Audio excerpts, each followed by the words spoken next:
Join thousands of NFT traders who already start their day on CryptoSlam. Central bankers across the globe are getting ready to launch central bank digital currencies. But how would CBDCs from the world's two biggest economies, the US and China, stack up? The Fed and the Bank of Japan are thinking a lot more about the privacy concerns than the People's Bank of China. Data that can be gained from a central bank digital currency is extraordinarily valuable to the party, to the People's Bank, to the finance ministry.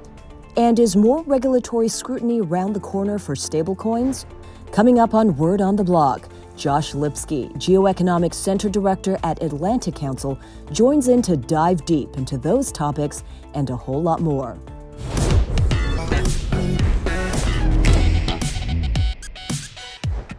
From Singapore to Spain, Russia to China, all central bankers and regulators seem to be keeping a rather close watch on crypto assets. But will 2022 bring greater clarity and make the path to crypto assets clearer? Will Mexico actually be able to launch their own digital currency in less than 2 years from now? And the U.S. Federal Reserve just released its long-awaited report on CBDCs, our first opportunity to dissect it and analyze the Fed's positioning on central bank-backed digital currencies. Welcome to Word on the Block, the series that takes a deeper dive into blockchain and the emerging technologies that shape our world at the intersection of business, politics, and economy. It's what we cover right here on Forkast News. I'm Editor-in-Chief Angie Lau. Well, today we are in conversation with Josh Lipsky, GeoEconomics Center Director at the Atlantic Council, the Washington, D.C. headquartered think tank that closely monitors international security and global economics. And there is none more important in our view than what we're talking about right now. Thanks for joining us on the show, Josh. Happy to be here. Thanks for having me. You know, it is a little interesting that even a few short years ago, we weren't even talking about this. This was not on anybody's radar. And yet, you know, when Forkast first started, this was one of our very first stories talking about China's efforts in central bank-backed digital currencies. And, you know, where we saw it then to where we saw it now has been unchanged, which is this is dynamically going to change how the world is going to be shaped in the future. I think it's one of the most important issues of our age. And I think it's incredible to see that in the few short years, the world has absolutely caught up, woken up. You've been part of this conversation for a long time now. How do you see this evolution? Well, I fully agree with you on how critical this issue is. And you only have to go to your beginning when you talked about us at the Atlantic Council, an international affairs think tank. Why are we at the Atlantic Council spending so much time on digital currency? Because it is one of the most important foreign policy challenges for the United States and for the entire world as we look at the decade ahead, the future of money. Facebook just made their announcement that they're likely to sell off the DM assets. And of course, it was that announcement of DM's predecessor, Libra, years ago, which really elevated this issue in the public consciousness, got the Fed thinking about central bank digital currencies, got countries around the world thinking about central bank digital currencies, and got China accelerating their already existing central bank digital currency plan. And now when we look at China, 250 million users in a pilot project, but I use that term loosely because 250 million is a lot of pilot, and a pilot project on the world's most advanced central bank digital currency. And the most important thing, and we'll dig into this, is that it's not a China alone story. What we evaluate at the Atlantic Council are 87 central banks around the world in some phase of development. When we started this project 2 years ago, 36 central banks. So it shows you the acceleration, it shows you the interest, and it shows you that central banks don't want to be left behind in this race for the future of money. You know, packed in there is a lot of nuance and, you know, accelerating plans, people suddenly starting to talk about it. But that therein lies a concern about a threat against control of current sovereign interests in money itself. Why is there such a concern about who controls what? And really the debate is kind of circling this. And this is where it's hard for people, the average person who's ultimately going to be at the core of this product. It's hard for people to unpack. So what is the threat here? Well, think about it from a central banker's perspective. And why is it over the last 2 years there's been such a rapid acceleration in interest in having a central bank digital currency? There's 2 reasons. One is the pandemic. It became very clear to governments that they needed a faster, better way to transmit both monetary and fiscal policy to citizens. So that was a primary driver. We need to get money to people more quickly. We have antiquated systems to do it. That was a global phenomenon. And the second is the rise of cryptocurrencies. Central banks fear losing monetary sovereignty. That is their mission. That is their mandate. And if they don't have purview within their own economies of how money is being spent, how it's being transacted, what's actually happening in sales and assets and speculation and investment, they lose what they see as fundamental to their job and economic stabilization. So the 2 forces at once, the rise of crypto, the pandemic, is what has generated so much interest in a central bank digital currency. Different countries have different versions and different definitions of what a digital currency should look like. We just got the report out, the Fed Reserve's report called Money and Payments, the US dollar in the age of digital transformation. There's a lot of pros here. There's a lot of cons here. In your view, how, first of all, I think one of the big critiques of this paper is that it didn't say much. It was not definitive in tone. It was still very speculative, and it feels very slow. Your reaction? So I've seen that critique, and I disagree with it.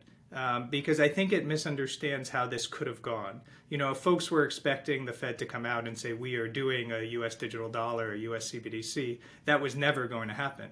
On the other hand, it was plausible that this Fed paper could have come out and said, we are not doing a US CBDC.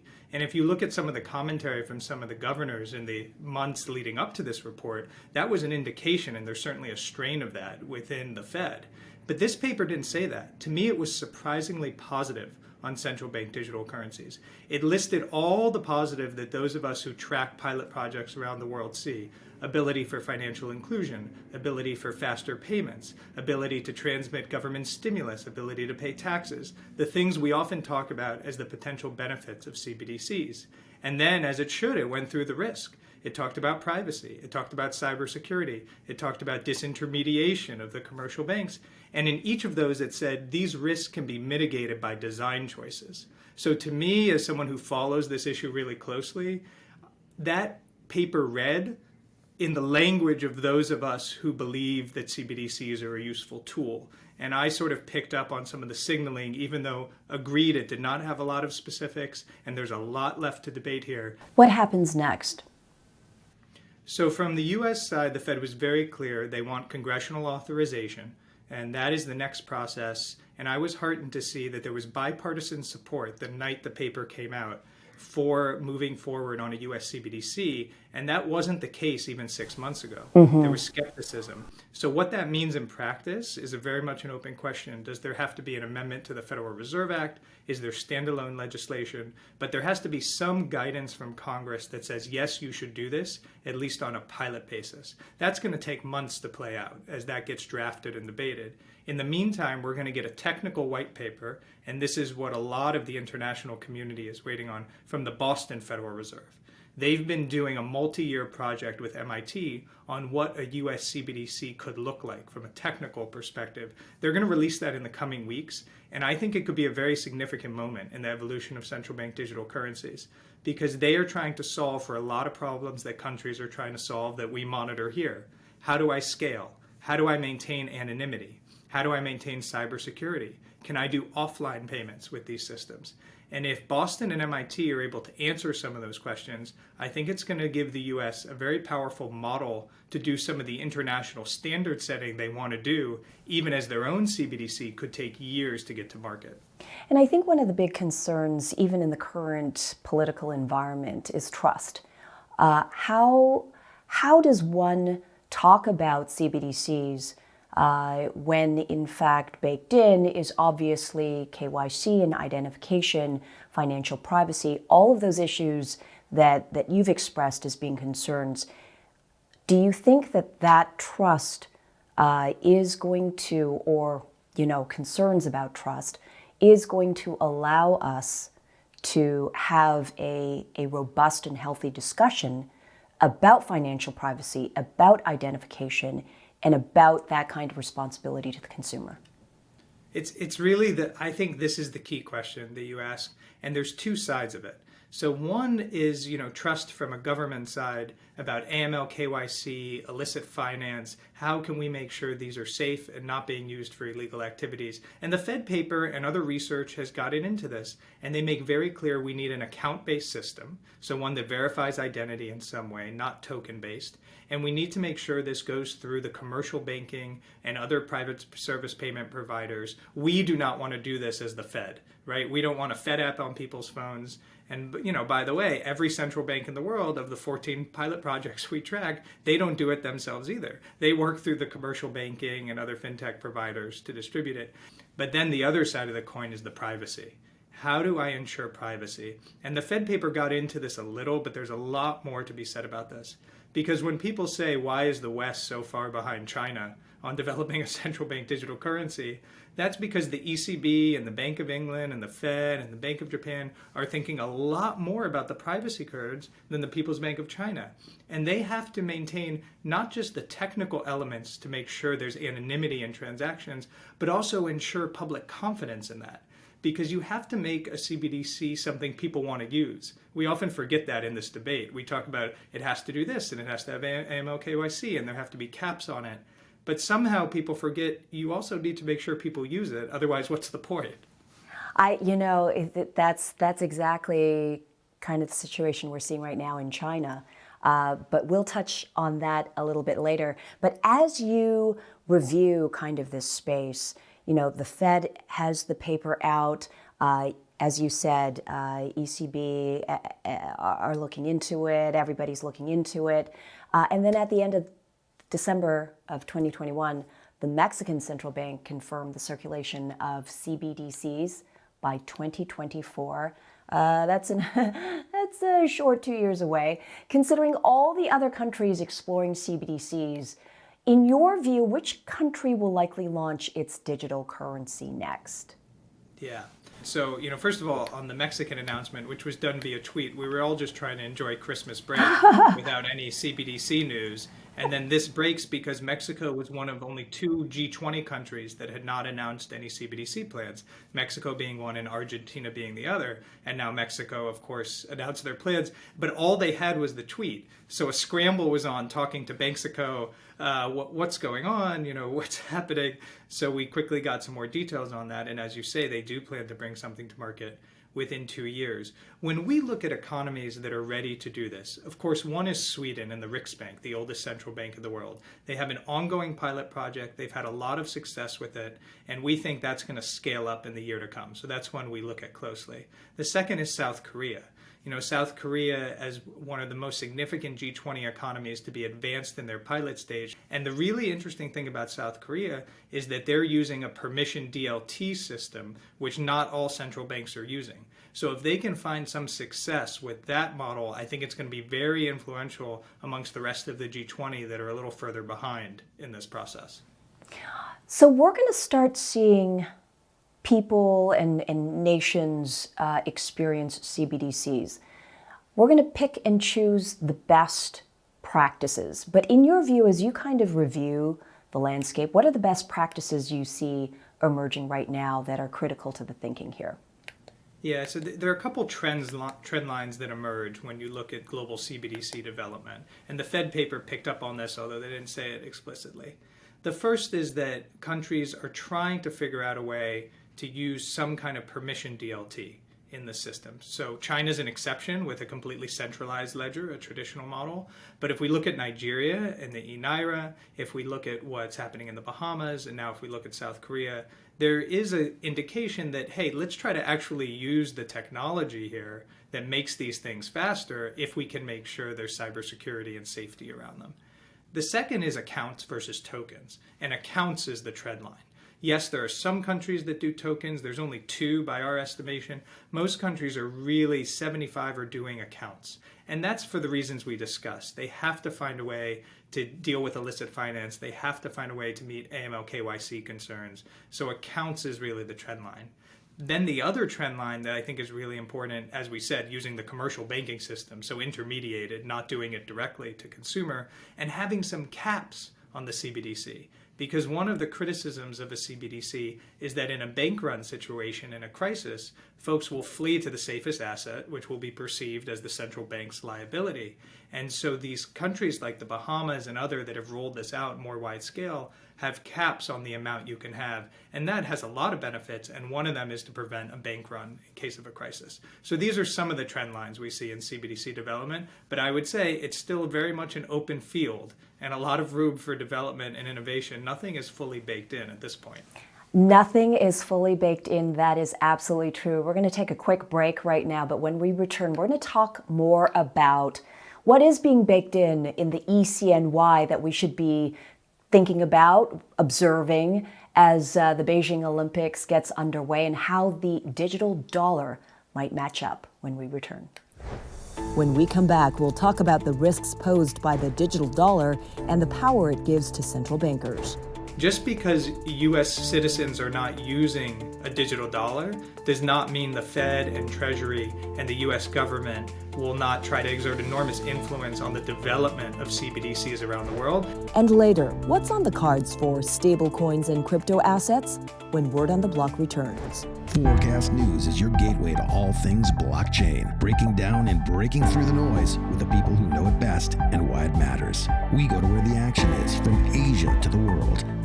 Forkast is the most reliable source of intellectual discourse and insight that informs, educates, and bridges the gap between the blockchain industry and the mainstream. The future is being built, and Forkast has it covered. This is Forkast News. Welcome back. You're joining me and Josh Lipsky, GeoEconomics Director at the Atlantic Council. And Josh, this has been something of a baby for you, I think, for the past couple of years. You have been really diving into this space in terms of digital assets and central bank-backed digital currencies, and how this is really evolving the financial global discussion and the sovereign power of fiat, essentially. Last week, the Fed released its much-awaited discussion paper about a potential digital dollar. What does this suggest about the likelihood of a US-backed digital dollar and how it contrasts against what we're seeing coming out of China? Yeah. And this is really what is on the mind of so many policymakers in Washington right now, and which has spurred so much activity here in Washington and beyond on central bank digital currencies. From the Fed perspective, this is still years away. So we are not in a digital dollar that you're going to see in 2022 or 2023, maybe some pilot projects potentially at the back end of 2023. But it's important to understand, just because U.S. citizens are not using a digital dollar does not mean the Fed and Treasury and the U.S. government will not try to exert enormous influence on the development of CBDCs around the world. You can be an international standard setter and the issuer of the world's reserve currency, the dollar should be, even if you don't have a product to market yet. And so I think that's where you're going to see the really rapid step up from USG in the months to come. Of course, they have to have an alternative model to bring to the table to influence that conversation. And the biggest model out there, just as you asked about, is the e-CNY. And the e-CNY is very different than any other central bank digital currency we look at. One, it's a fully centralized ledger, not using any permission distributed ledger technology or anything like that. Two, they just announced, as of a month ago, you can download e-CNY directly from the People's Bank. And as we talked about before, that is rare. Most central banks do not want anything to do with direct customer-facing interaction. And in the beginning, e-CNY did not either. They were distributing digital Yuan through Alipay and WeChat Right. Pay, and they're still doing that. But now they're adding PBOC direct access, and I think that's a very significant development, and we're going to see it throughout the Olympics. That is pretty significant in that one of the concerns about a CBDC is that you would be disintermediating the banks, which could then trigger risk in terms of liquidity access for the consumer. Where are you going to get credit? Where are you going to get cash? Where are you going to get your loans? If the only bank that you can go to access cash is the central bank. China might be a different story here.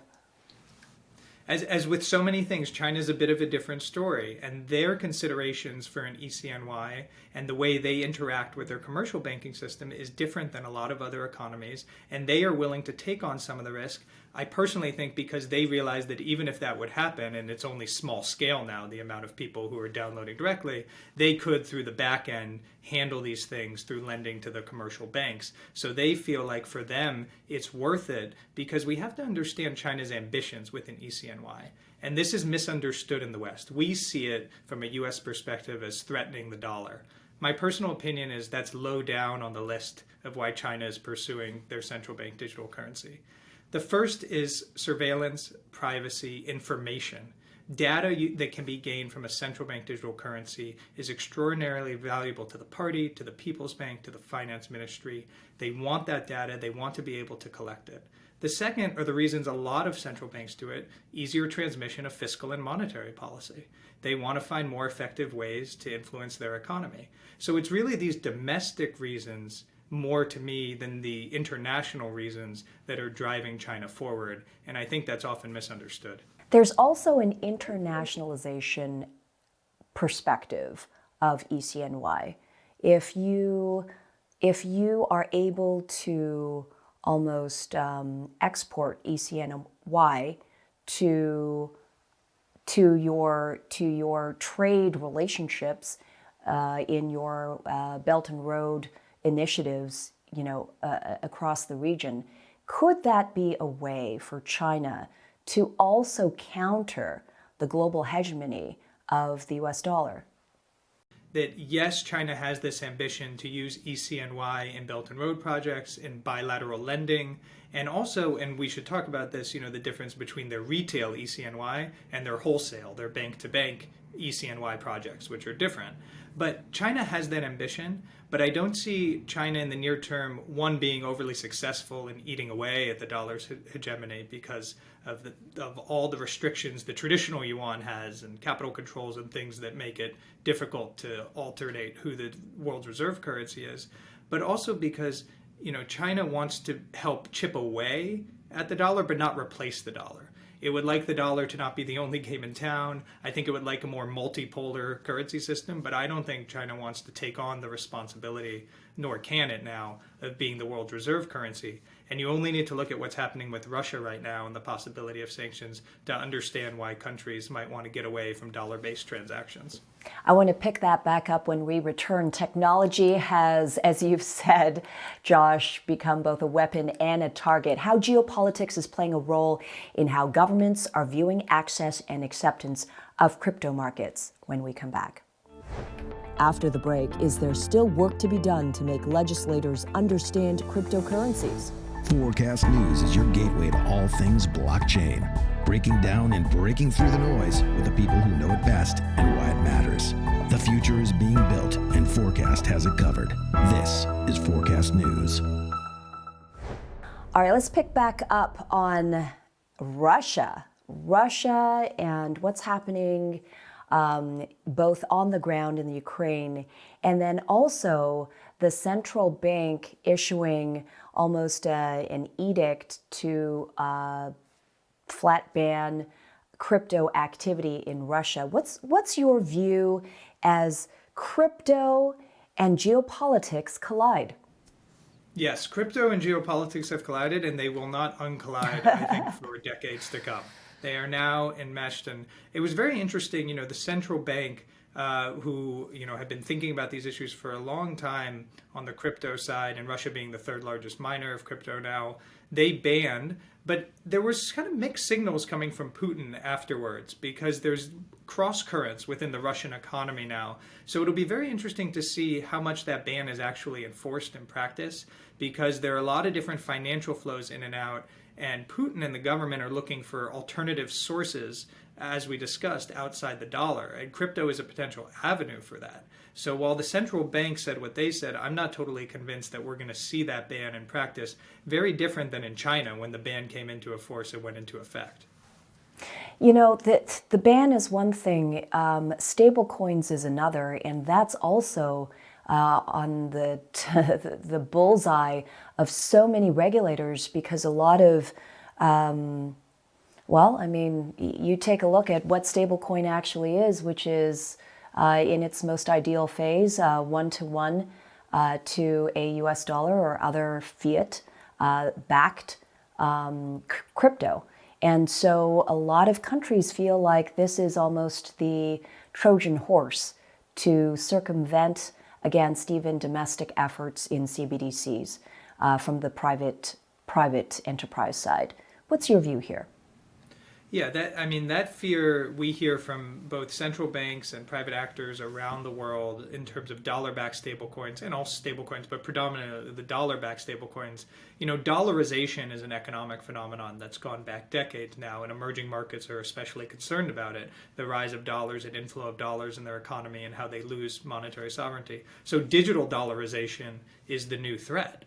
And so they look at stablecoins and say, could that happen? And that's why they are so eager for the U.S. to regulate stablecoins, to manage this, and potentially have their own offering, a U.S. central bank digital currency that would sort of pair into this ecosystem and maybe limit the spread of these internationally. So I think that's something that's going on right now. And, you know, the stablecoin companies, from their perspective, are aware of these concerns. They're trying to discuss them. They're trying to mitigate them with other partners. But the regulatory environment is so nebulous, it's very hard to get a straight answer from any regulator what's allowed and what's not right now. And it's a bit of the Wild West when it comes to crypto and stablecoin proliferation.